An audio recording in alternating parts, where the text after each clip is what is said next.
It's personal between me and you, and I'm going to do you some serious harm, you big stiff idiot. The Untouchable True School Sports Empire proudly presents something the boxing game's been missing. Hey, what's going on? It's your boy BT, and I came here to talk some boxing with the thousands of True School Sports subscribers. Alright, so first things in order, if you're watching this video, Happy New Year to you guys, your families, and just anybody that comes across this video. Right now, we're less than 10 minutes into the year, so if you guys hear any fireworks in the background, that's what's going on right now. I ain't really worried about New Year's. It's the same day to me. Same shit, different day. Same patient, different prescription, So that being said, we gotta be professional here on True School Sports. We gotta get right to it. And right before 23 ended, I got some great news. I saw this on Twitter. I saw that the fine folks at Via Promotions had finally announced this rumored Angelo Leo fight, and y'all can say the date. January the 31st, Angelo Leo will be having his second fight in about, 2-3 months. And he'll be taking out a very known name around these weights, a known commodity around these weights. And he'll be taking out none other than Magic Mike Plania. And that'll be a ProBox fight. So, really, really good fight for Angelo. I like this fight a lot because when you look at Mike Plania, he's been around for a while. He definitely, a couple years ago, he burst onto the scene when he upset Joshua Greer. And, since then, he hasn't had the best run of luck. He got knocked out by Elijah Pierce in 3 rounds. Lost a decision to Raif Salim on the Luis Ortiz, Andy Ruiz undercard. And, he's been having a rough go of things recently. So, obviously, it's a bit of a crossroads for him because, this is a guy that normally competes at 122. He's moving up to featherweight to take on Angelo Leo. But Angelo Leo started his career at 122. So, I don't think it's like a crazy, mismatch in terms of size or anything like that. It'll be a good fight. The only guy that's ever stopped Mike Plania was Elijah Pierce in 3 rounds. So we'll see how it goes. But as far as Angelo, great fight for him because the big knock on him is that he wasn't able to stay active over these last couple of years because he had about a 2-year layoff before his most recent fight against Nicholas Polanco in November, and now he gets a chance to do that, to stay active, to show the world that hey, this is what a match fit, match sharp Angelo Leo looks like, and he is one of those guys that I am looking at in 2024. Being a massive factor in the featherweight division. He just got ranked in the WBA, and I fully expect, at minimum, by the end of this year, he should be challenging for that belt. That's how I feel, right? So, really good fight. Plania's going to come forward. Plania has got a lot of experience, 32 pro fights to 26. This is going to be, I think Plania is going to have the kind of style that's going to allow Angelo to continue to showcase a lot of those skills that he's been sharpening in the gym that I've been talking about in these videos for all these last couple of years. The skills that he's developed with the guys like Shakur Stevenson, Marlon Tapales, Nonito Donaire, and just so many world-class fighters he's been sparring with. So I'm just happy they got the opponent pinned down because now that the fight's been signed, I'll tell you guys what as far as because Plania wasn't the original opponent.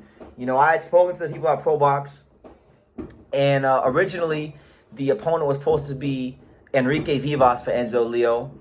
That wound up not coming to fruition, right? So then I was hearing through the grapevine, and I could be wrong, but I just heard that, maybe he was fighting Michael Dasmarinas, and then now it's Mike Plania. So it's been a couple of opponent changes for Angelo Leo, but nonetheless, he finally gets his date, and it should be a really, really fun occasion because, again, a lot of people don't know how good he is. Even the legend himself, even Nonito Donaire told you guys himself when I interviewed him how good Angelo Leo is. But the boxing public, even though he's been champion, he hasn't been in a ton of big fights, and he hasn't been as active and as in people's faces. So people still don't really know how good he is, even though he's been champion. And I think the last fight against Polanco was a good start, and now this fight against Plania is a good start. And I'm not sure if this is going to be a headlining fight on ProBox, but I hope it is because Angelo deserves to headline a card. Angelo deserves that shine to be the main event because he's been champion, and Plania deserves that as well as a guy that's been fighting good people. He fought Joshua Greer, upset him a couple years ago when he had a little buzz in boxing, and then now he's fought Raif Salim and Elijah Pearson, and he's been one of the Filipino fighters who I feel has been constantly challenging himself against good competition. And so this is a big fight for him because if he beats Angelo, that derails Angelo's plans, and that allows him to get into the mix at either featherweight or 122, whichever one he decides to compete at. Because it'll probably be featherweight because Angelo Leo's WBA international title will be on the line. So Mike Plania is fighting for ranking position. He's fighting for relevancy, and he's fighting for the chance to really make a name for himself in the sport. So we'll see how it goes. But yeah, first video 2024, the best way to start the year. Angelo Leo is back in action January 31st.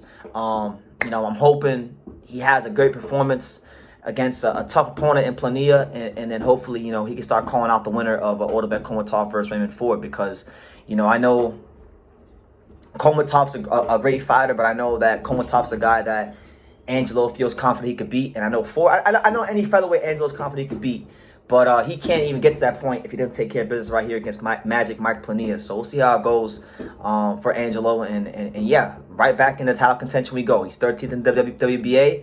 He wins this fight. This should shoot him up the rankings a bit more, and all of a sudden you're talking about him being top 10 early within the first quarter of 2024. So fingers crossed he gets it done, and you know, best wishes and best of luck to Mike Plania, because I know he's gonna need it, and I know he's gonna go out there and give a good fight, because he's always in good fights, you know, and I don't underestimate Plania. I think Plania can go in there and really give Angelo a good fight. But ultimately, it's going to be down to who's the more skilled and who's the more prepared, and we'll see who that is come January 31st. But yeah, happy New Year to you guys. Be safe, and yeah, that's my first video for 2024, the first of many. Angelo Leo versus Mike Plania, ProBox 2024, January 31st. The featherweight division this year in boxing is going to be the year of the featherweight division, and this is one of the many fights you can expect in 2024 for what is going to be a very loaded and eventful year for the featherweight division in 2024. So yeah, leave your comments down below. Who you guys favorite? Mike Plania, you know, a guy that's been battle tested, been having a bit of tough luck recently in some fights against Elijah Pearson, Rais Salim, or you're going to go with Angelo Leo, the former champion, who looks like he's going to be right back in the title contention if he can win this fight. Leave your comments down below. Make sure you guys take the time to subscribe. And like I say in every single one of these videos, you can love me or you can hate me, but I'm just a kid from Daniel. So until next time, take care, guys. Thank you for watching another video on the untouchable True School Sports Empire. For more great boxing content just like this video, click right here and make sure you subscribe. Much love from sunny South Florida.